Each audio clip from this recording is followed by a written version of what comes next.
Chapter 10 of Jungle Tales of Tarzan. This recording is in the public domain. Jungle Tales of Tarzan by Edgar Rice Burroughs. Chapter 10 The Battle for Teeka. The day was perfect. A cool breeze tempered the heat of the equatorial sun. Peace had reigned within the tribe for weeks, and no alien enemy had trespassed upon its preserves from without. To the ape mind all this was sufficient evidence that the future would be identical with the immediate past, that utopia would persist. The sentinels, now from habit become a fixed tribal custom, either relaxed their vigilance or entirely deserted their posts as the whim seized them. The tribe was far scattered in search of food. Thus may peace and prosperity undermine the safety of the most primitive community, even as it does that of the most cultured. Even the individuals became less watchful and alert, so that one might have thought Numa and Sabor and Sheeta entirely deleted from the scheme of things. The shes and the balus roamed unguarded through the sullen jungle, while the greedy males foraged far afield, and thus it was that Teeka and Gazan, her balu, hunted upon the extreme southern edge of the tribe with no great male near them. Still farther south there moved through the forest a sinister figure, a huge bull ape, maddened by solitude and defeat. A week before he had contended for the kingship of a tribe far distant, and now, battered and still sore, he roamed the wilderness an outcast. Later he might return to his own tribe and submit to the will of the hairy brute he had attempted to dethrone, but for the time being he dared not do so, since he had sought not only the crown but the wives as well of his lord and master. It would require an entire moon at least to bring forgetfulness to him he had wronged, and so Toog wandered a strange jungle, grim, terrible, hate filled. It was in this mental state that Toog came unexpectedly upon a young she feeding alone in the jungle, a stranger she, lithe and strong and beautiful beyond compare. Toog caught his breath and slunk quickly to one side of the trail where the dense foliage of the tropical underbrush concealed him from Teeka while permitting him to feast his eyes upon her loveliness. But not alone were they concerned with Teeka. They roved the surrounding jungle in search of the bulls and cows and balus of her tribe, though principally for the bulls. When one covets a she of an alien tribe, one must take into consideration the great, fierce, hairy guardians, who seldom wander far from their wards and who will fight a stranger to death in protection of the mate or offspring of a fellow, precisely as they would fight for their own. Toog could see no sign of any ape other than the strange she and a young balu playing near by. His wicked, bloodshot eyes half closed as they rested upon the charms of the former. As for the balu, one snap of those great jaws upon the back of its little neck would prevent it from raising any unnecessary alarm. Toog was a fine, big male, resembling in many ways Teeka's mate, Taug. Each was in his prime, and each was wonderfully muscled, perfectly fanged, and as horrifyingly ferocious as the most exacting and particular she could wish. Had Toog been of her own tribe, Teeka might as readily have yielded to him as to Taug when her mating time arrived; but now she was Taug's, and no other male could claim her without first defeating Taug in personal combat. And even then Teeka retained some rights in the matter. If she did not favor a correspondent, she could enter the lists with her rightful mate and do her part toward discouraging his advances, a part, too, which would prove no mean assistance to her lord and master, for Teeka, even though her fangs were smaller than a male's, could use them to excellent effect. Just now Teeka was occupied in a fascinating search for beetles, to the exclusion of all else. She did not realize how far she and Gazan had become separated from the balance of the tribe, nor were her defensive senses upon the alert as they should have been. Months of immunity from danger under the protecting watchfulness of the sentries, which Tarzan had taught the tribe to post, had lulled them all into a sense of peaceful security based on that fallacy which has wrecked many enlightened communities in the past and will continue to wreck others in the future, that because they have not been attacked they never will be. Toog, having satisfied himself that only the she and her balu were in the immediate vicinity, crept stealthily forward. Teeka's back was toward him when he finally rushed upon her; but her senses were at last awakened to the presence of danger, and she wheeled to face the strange bull just before he reached her. Toog halted a few paces from her. His anger had fled before the seductive feminine charms of the stranger. He made conciliatory noises, a species of clucking sound with his broad, flat lips that were, too, not greatly dissimilar to that which might be produced in an osculatory solo. But Teeka only bared her fangs and growled. Little Gazan started to run toward his mother, but she warned him away with a quick "Kreeg ahg," telling him to run high into a tall tree. Evidently Teeka was not favorably impressed by her new suitor. Toog realized this and altered his methods accordingly. He swelled his giant chest, beat upon it with his calloused knuckles, and swaggered to and fro before her. "I am Toog," he boasted. "Look at my fighting fangs. Look at my great arms and my mighty legs. With one bite I can slay your biggest bull. Alone I have slain Sheeta. I am Toog. Toog wants you." Then he waited for the effect, nor did he have long to wait. Teeka turned with a swiftness which belied her great weight and bolted in the opposite direction. Toog, with an angry growl, leaped in pursuit; but the smaller, lighter female was too fleet for him. He chased her for a few yards and then, foaming and barking, he halted and beat upon the ground with his hard fists. From the tree above him little Gazan looked down and witnessed the stranger bull's discomfiture. Being young and thinking himself safe above the reach of the heavy male, Gazan screamed an ill-timed insult at their tormentor.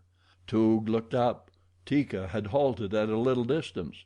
She would not go far from her balu. That Toog quickly realized and as quickly determined to take advantage of. He saw that the tree in which the young ape squatted was isolated and that Gazan could not reach another without coming to earth. He would obtain the mother through her love for her young. He swung himself into the lower branches of the tree. Little Gazan ceased to insult him. His expression of deviltry changed to one of apprehension, which was quickly followed by fear as Toog commenced to ascend toward him. Teeka screamed to Gazan to climb higher, and the little fellow scampered upward among the tiny branches which would not support the weight of the great bull; but nevertheless Toog kept on climbing. Teeka was not fearful. She knew that he could not ascend far enough to reach Gazan, so she sat at a little distance from the tree and applied jungle opprobrium to him. Being a female, she was a past master of the art. But she did not know the malevolent cunning of Toog's little brain. She took it for granted that the bull would climb as high as he could toward Gazan, and then, finding that he could not reach him, resume his pursuit of her, which she knew would prove equally fruitless. So sure was she of the safety of her balu and her own ability to take care of herself that she did not voice the cry for help which would soon have brought the other members of the tribe flocking to her side. Toog slowly reached the limit to which he dared risk his great weight to the slender branches. Gazan was still 15 feet above him. The bull braced himself and seized the main branch in his powerful hands. Then he commenced shaking it vigorously. Teeka was appalled. Instantly she realized what the bull proposed. Gazan clung far out upon a swaying limb. At the first shake he lost his balance, though he did not quite fall, clinging still with his four hands; but Toog redoubled his efforts. The shaking produced a violent snapping of the limb to which the young ape clung. Teeka saw all too plainly what the outcome must be, and forgetting her own danger in the depth of her mother love, rushed forward to ascend the tree and give battle to the fearsome creature that menaced the life of her little one.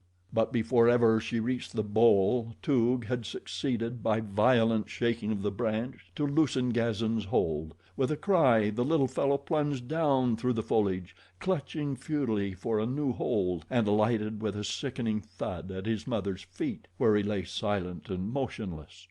Moaning, Teeka stooped to lift the still form in her arms, but at the same instant Toog was upon her. Struggling and biting, she fought to free herself, but the giant muscles of the great bull were too much for her lesser strength. Toog struck and choked her repeatedly until finally, half unconscious, she lapsed into quasi submission. Then the bull lifted her to his shoulder and turned back to the trail toward the south from whence he had come. Upon the ground lay the quiet form of little Gazan. He did not moan. He did not move. The sun rose slowly toward meridian. A mangy thing, lifting its nose to scent the jungle breeze, crept through the underbrush. It was Dango, the hyena. Presently its ugly muzzle broke through some nearby foliage and its cruel eyes fastened upon Gazan.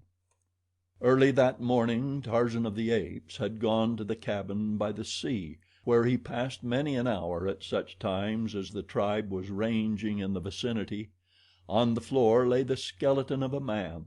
All that remained of the former Lord Greystoke lay as it had fallen some 20 years before, when Kerchak, the great ape, had thrown it lifeless there.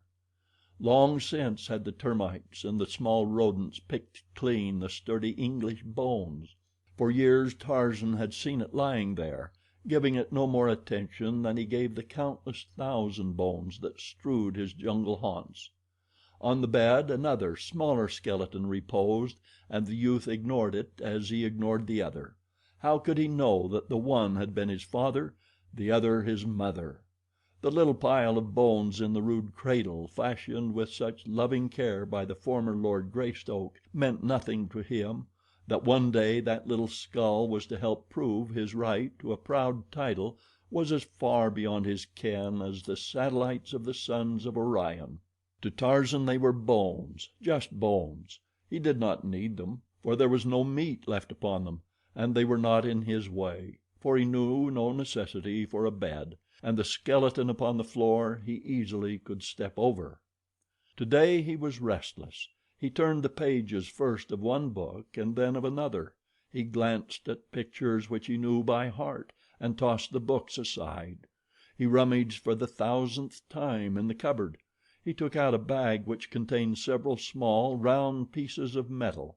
He had played with them many times in the years gone by, but always he replaced them carefully in the bag, and the bag in the cupboard, upon the very shelf where first he had discovered it. In strange ways did heredity manifest itself in the ape man.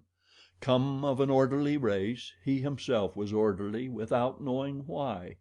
The apes dropped things wherever their interest in them waned, in the tall grass or from the high flung branches of the trees. What they dropped they sometimes found again by accident. But not so the ways of Tarzan. For his few belongings he had a place, and scrupulously he returned each thing to its proper place when he was done with it. The round pieces of metal in the little bag always interested him. Raised pictures were upon either side, the meaning of which he did not quite understand. The pieces were bright and shiny. It amused him to arrange them in various figures upon the table. Hundreds of times had he played thus. Today, while so engaged, he dropped a lovely yellow piece, an English sovereign, which rolled beneath the bed where lay all that was mortal of the once beautiful Lady Alice. True to form, Tarzan at once dropped to his hands and knees and searched beneath the bed for the lost gold piece. Strange as it might appear, he had never before looked beneath the bed. He found the gold piece, and something else he found, too, a small wooden box with a loose cover. Bringing them both out, he returned the sovereign to its bag and the bag to its shelf within the cupboard. Then he investigated the box. It contained a quantity of cylindrical bits of metal, cone shaped at one end and flat at the other, with a projecting rim. They were all quite green and dull, coated with years of verdigris. Tarzan removed a handful of them from the box and examined them. He rubbed one upon another and discovered that the green came off, leaving a shiny surface for 2/3 of their length and a dull gray over the cone shaped end. Finding a bit of wood, he rubbed one of the cylinders rapidly and was rewarded by a lustrous sheen which pleased him. At his side hung a pocket pouch taken from the body of one of the numerous black warriors he had slain. Into this pouch he put a handful of the new playthings, thinking to polish them at his leisure. Then he replaced the box beneath the bed. and finding nothing more to amuse him, left the cabin and started back in the direction of the tribe.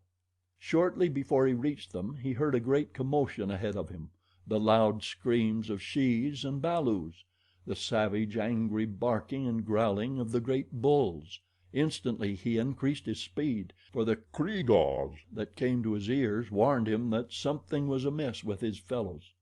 While Tarzan had been occupied with his own devices in the cabin of his dead sire, Taug, Teeka's mighty mate, had been hunting a mile to the north of the tribe. At last, his belly filled, he had turned lazily back toward the clearing where he had last seen the tribe, and presently commenced passing its members scattered alone or in twos or threes. Nowhere did he see Teeka or Gazan, and soon he began inquiring of the other apes where they might be; but none had seen them recently. Now the lower orders are not highly imaginative. They do not, as you and I, paint vivid mental pictures of things which might have occurred, and so Taug did not now apprehend that any misfortune had overtaken his mate and their offspring. He merely knew that he wished to find Teeka that he might lie down in the shade and have her scratch his back while his breakfast digested. But though he called to her and searched for her and asked each whom he met, he could find no trace of Teeka, nor of Gazan either. He was beginning to become peeved, and had about made up his mind to chastise Teeka for wandering so far afield when he wanted her.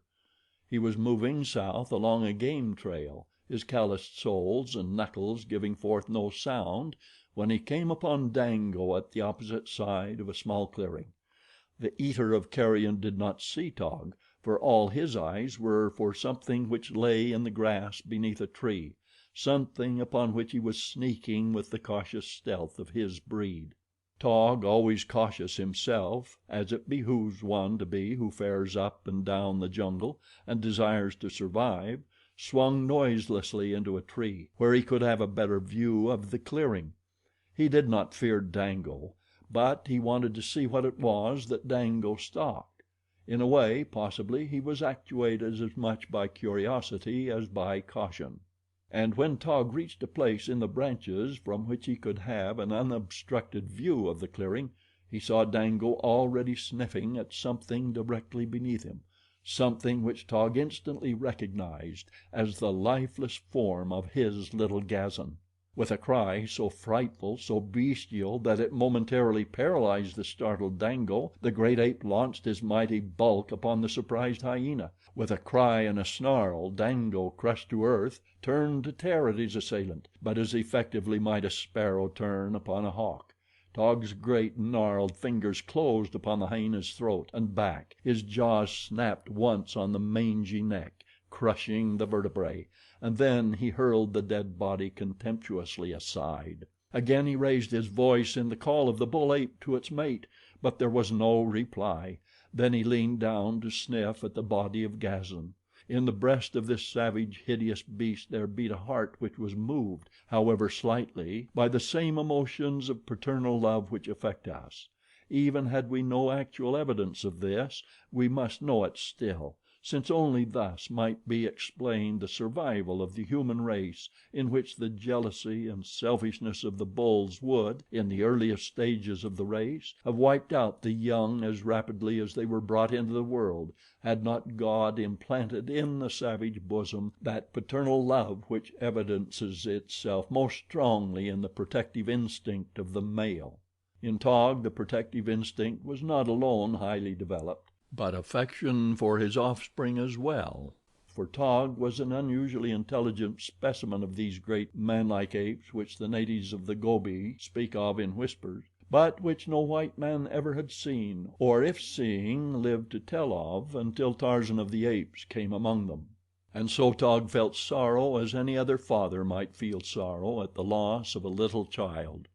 To you, little Gazan might have seemed a hideous and repulsive creature, but to Taug and Teeka he was as beautiful and as cute as is your little Mary or Johnny or Elizabeth Ann to you. And he was their firstborn, their only balu, and a he, three things which might make a young ape the apple of any fond father's eye. For a moment Taug sniffed at the quiet little form. With his muzzle and his tongue he smoothed and caressed the rumpled coat. From his savage lips broke a low moan, but quickly upon the heels of sorrow came the overmastering desire for revenge. Leaping to his feet, he screamed out a volley of "Kreegahs," punctuated from time to time by the blood freezing cry of an angry, challenging bull, a rage mad bull with the blood lust strong upon him. Answering his cries came the cries of the tribe as they swung through the trees toward him.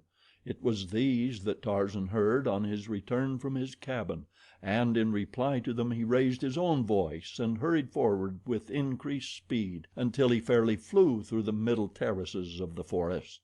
When at last he came upon the tribe he saw their members gathered about Taug and something which lay quietly upon the ground. Dropping among them, Tarzan approached the center of the group. Taug was stiff, roaring out his challenges; but when he saw Tarzan he ceased, and stooping picked up Gazan in his arms and held him out for Tarzan to see. Of all the bulls of the tribe, Taug held affection for Tarzan only. Tarzan he trusted and looked up to as one wiser and more cunning. To Tarzan he came now, to the playmate of his balu days, the companion of innumerable battles of his maturity. When Tarzan saw the still form in Taug's arms, a low growl broke from his lips, for he too loved Teeka's little balu. "Who did it?" he asked. "Where is Teeka?" "I do not know," replied Taug. "I found him lying here with Dango about to feed upon him; but it was not Dango that did it. There are no fang marks upon him." Tarzan came closer and placed an ear against Gazan's breast. "He is not dead," he said. "Maybe he will not die."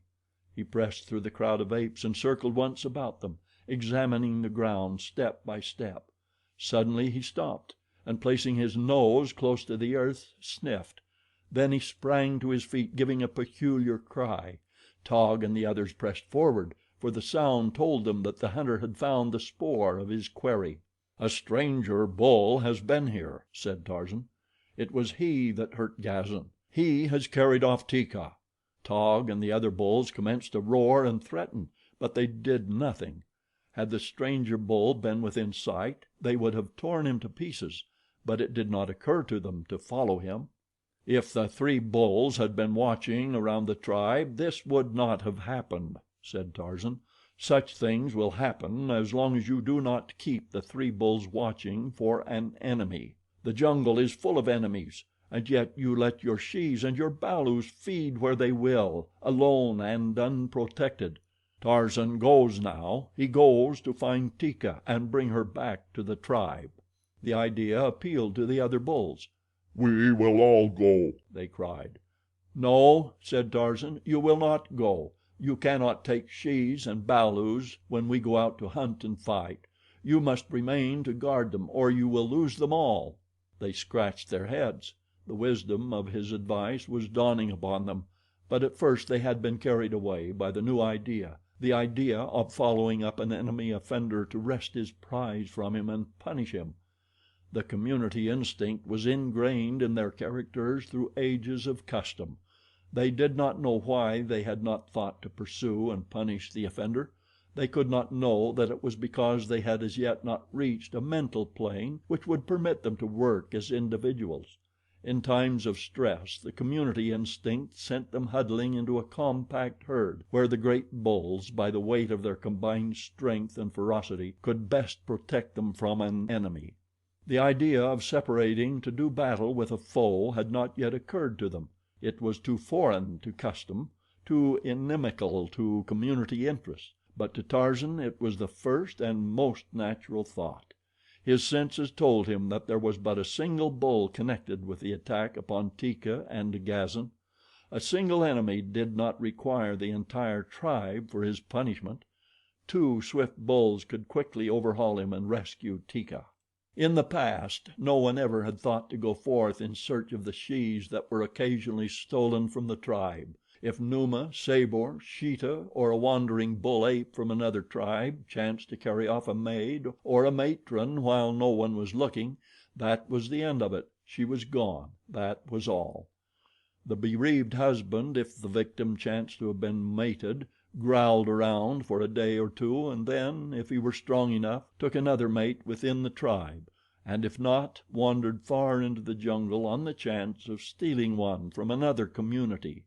In the past Tarzan of the Apes had condoned this practice for the reason that he had had no interest in those who had been stolen; but Teeka had been his first love, and Teeka's balu held a place in his heart such as a balu of his own would have held. Just once before had Tarzan wished to follow and revenge. That had been years before, when Kulonga, the son of Mbonga, the chief, had slain Kala. Then, single handed, Tarzan had pursued and avenged. Now, though to a lesser degree, he was moved by the same passion. He turned toward Taug. "Leave Gazan with Mumga," he said. "She is old and her fangs are broken and she is no good, but she can take care of Gazan until we return with Teeka, and if Gazan is dead when we come back," he turned to address Mumga, "I will kill you, too." "Where are we going?" asked Taug. "We are going to get Teeka," replied the ape man, "and kill the bull who has stolen her. Come." He turned again to the spoor of the stranger bull, which showed plainly to his trained senses, nor did he glance back to note if Taug followed. The latter laid Gazan in Mumga's arms with a parting, "If he dies, Tarzan will kill you," and he followed after the brown skinned figure that already was moving at a slow trot along the jungle trail. No other bull of the tribe of Kerchak was so good a trailer as Tarzan, for his trained senses were aided by a high order of intelligence. His judgment told him the natural trail for a quarry to follow, so that he need but note the most apparent marks upon the way, and today the trail of Toog was as plain to him as type upon a printed page to you or me. Following close behind the lithe figure of the ape man came the huge and shaggy bull ape. No words passed between them. They moved as silently as two shadows among the myriad shadows of the forest. Alert as his eyes and ears was Tarzan's patrician nose. The spoor was fresh, and now that they had passed from the range of the strong ape odor of the tribe, he had little difficulty in following Toog and Teeka by scent alone. Teeka's familiar scent spoor told both Tarzan and Taug that they were upon her trail, and soon the scent of Toog became as familiar as the other. They were progressing rapidly when suddenly dense clouds overcast the sun. Tarzan accelerated his pace. Now he fairly flew along the jungle trail, or where Toog had taken to the trees followed nimbly as a squirrel along the bending, undulating pathway of the foliage branches, swinging from tree to tree as Toog had swung before them, but more rapidly because they were not handicapped by a burden such as Toog's. Tarzan felt that they must be almost upon the quarry, for the scent spoor was becoming stronger and stronger, when the jungle was suddenly shot by livid lightning, and a deafening roar of thunder reverberated through the heavens and the forest until the earth trembled and shook. Then came the rain, not as it comes to us of the temperate zones, but as a mighty avalanche of water, a deluge which spilled tons instead of drops upon the bending forest giants and the terrified creatures which haunt their shade. And the rain did what Tarzan knew that it would do. It wiped the spoor of the quarry from the face of the earth. For a half hour the torrents fell, then the sun burst forth, jeweling the forest with a million scintillant gems. But today the ape man, usually alert to the changing wonders of the jungle, saw them not. Only the fact that the spoor of Teeka and her abductor was obliterated found lodgment in his thoughts. Even among the branches of the trees there are well-worn trails, just as there are trails upon the surface of the ground, but in the trees they branch and cross more often, since the way is more open than among the dense undergrowth at the surface. Along one of these well-marked trails Tarzan and Taug continued after the rain had ceased, because the ape man knew that this was the most logical path for the thief to follow. But when they came to a fork they were at a loss. Here they halted while Tarzan examined every branch and leaf which might have been touched by the fleeing ape. He sniffed the bole of the tree, and with his keen eyes he sought to find upon the bark some sign of the way the quarry had taken. It was slow work, and all the time Tarzan knew the bull of the alien tribe was forging steadily away from them, gaining precious minutes that might carry him to safety before they could catch up with him. First along one fork he went, and then another, applying every test that his wonderful jungle craft was cognizant of, but again and again he was baffled, for the scent had been washed away by the heavy downpour in every exposed place. For a half hour Tarzan and Taug searched, until at last, upon the bottom of a broad leaf, Tarzan's keen nose caught the faint trace of the scent spoor of Toog where the leaf had brushed a hairy shoulder as the great ape passed through the foliage. Once again the two took up the trail, but it was slow work now, and there were many discouraging delays when the spoor seemed lost beyond recovery. To you or me there would have been no spoor, even before the coming of the rain, except possibly where Toog had come to earth and followed a game trail.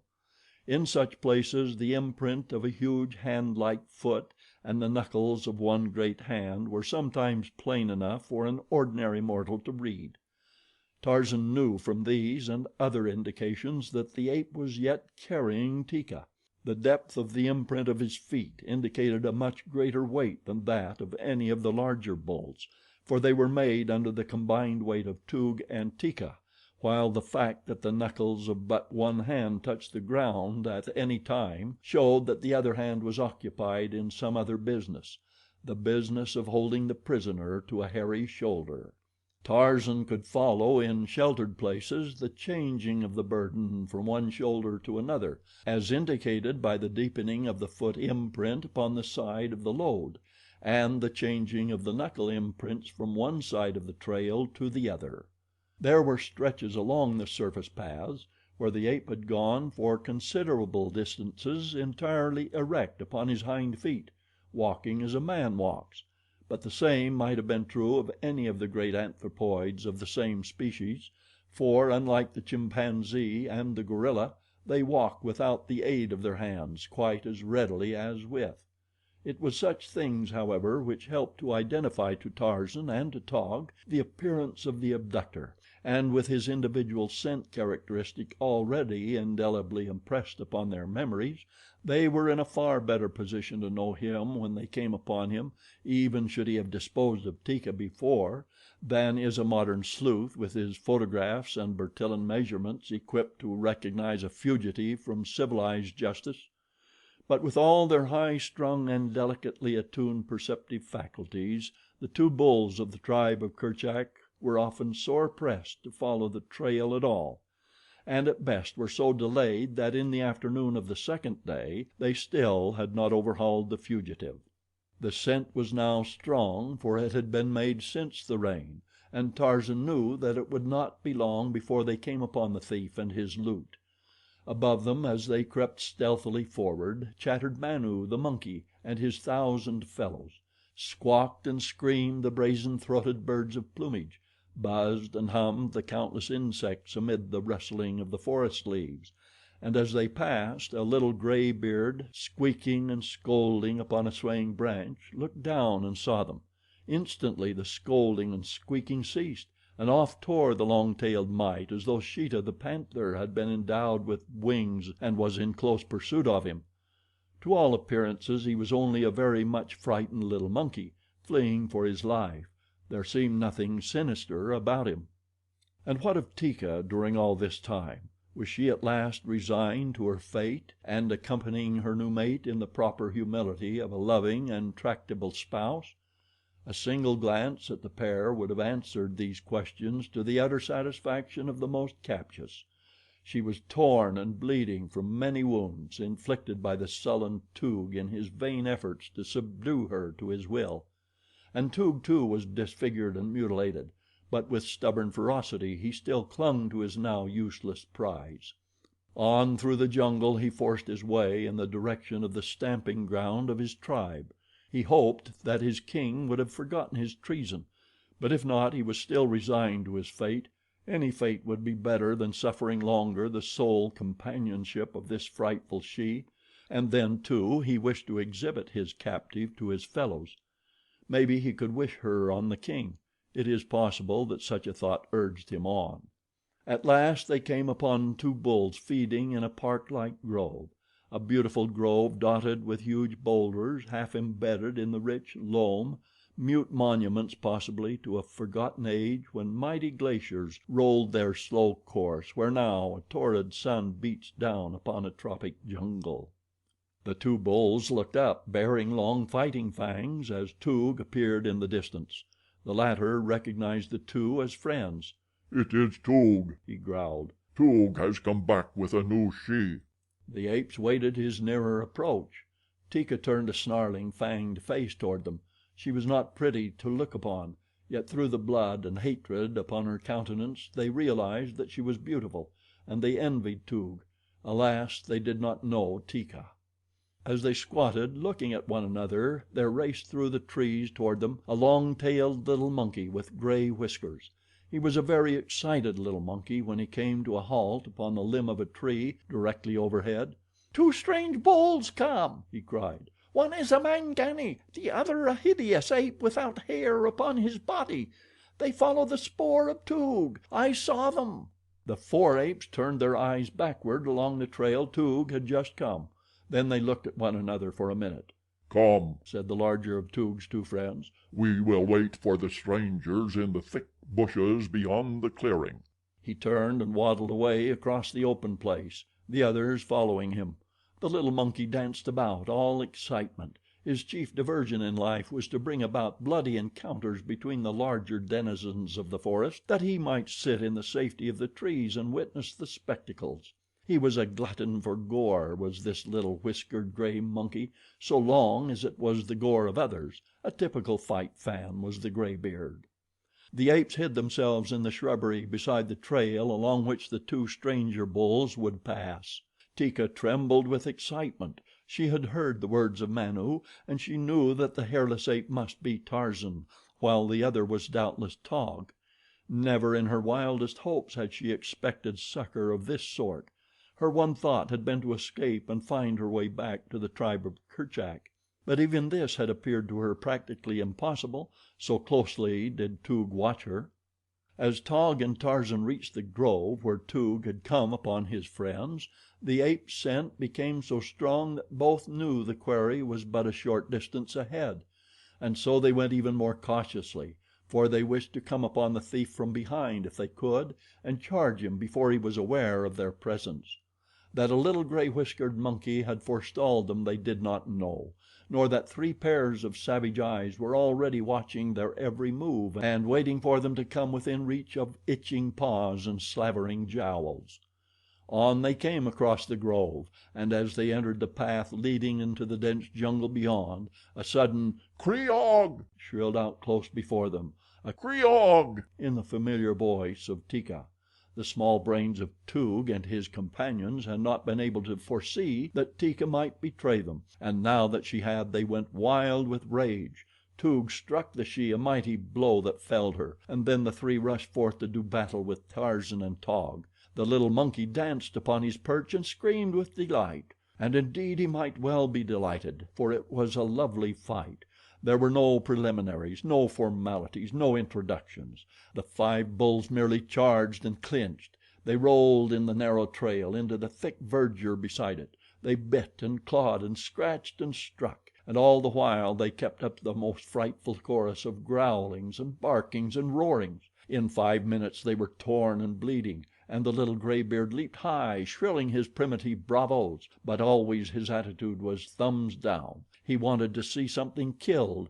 He did not care whether it were friend or foe. It was blood he wanted, blood and death.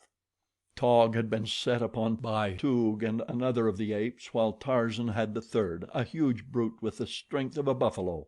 Never before had Tarzan's assailant beheld so strange a creature as this slippery, hairless bull with which he battled. Sweat and blood covered Tarzan's sleek brown hide. Again and again he slipped from the clutches of the great bull, and all the while he struggled to free his hunting knife from the scabbard in which it had stuck. At length he succeeded. A brown hand shot out and clutched a hairy throat. Another flew upward, clutching the sharp blade. 3 swift, powerful strokes and the bull relaxed with a groan, falling limp beneath his antagonist. Instantly Tarzan broke from the clutches of the dying bull and sprang to Taug's assistance. Toog saw him coming and wheeled to meet him. In the impact of the charge Tarzan's knife was wrenched from his hand, and then Toog closed with him. Now was the battle even, 2 against 2, while on the verge Teeka, now recovered from the blow that had felled her, slunk waiting for an opportunity to aid. She saw Tarzan's knife and picked it up. She never had used it, but knew how Tarzan used it. Always had she been afraid of the thing which dealt death to the mightiest of the jungle people with the ease that Tantor's great tusks dealt death to Tantor's enemies. She saw Tarzan's pocket pouch torn from his side, and with the curiosity of an ape that even danger and excitement cannot entirely dispel, she picked this up too. Now the bulls were standing, the clinches had been broken, blood streamed down their sides. Their faces were crimsoned with it. Little Graybeard was so fascinated that at last he had even forgotten to scream and dance, but sat rigid with delight in the enjoyment of the spectacle. Back across the grove Tarzan and Taug forced their adversaries. Teeka followed slowly. She scarce knew what to do. She was lame and sore and exhausted from the frightful ordeal through which she had passed, and she had the confidence of her sex in the prowess of her mate and the other bull of her tribe. They would not need the help of a she in their battle with these 2 strangers. The roars and screams of the fighters reverberated through the jungle, awakening the echoes in the distant hills.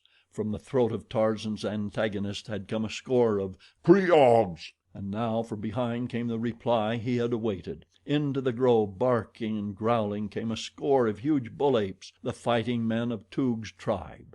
Teeka saw them first and screamed a warning to Tarzan and Taug.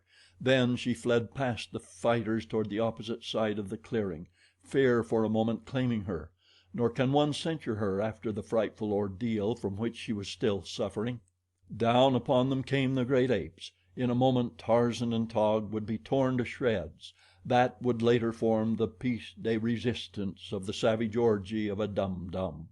Teeka turned to glance back. She saw the impending fate of her defenders, and there sprung to life in her savage bosom the spark of martyrdom that some common forebear had transmitted alike to Teeka, the wild ape, and the glorious women of a higher order who have invited death for their men.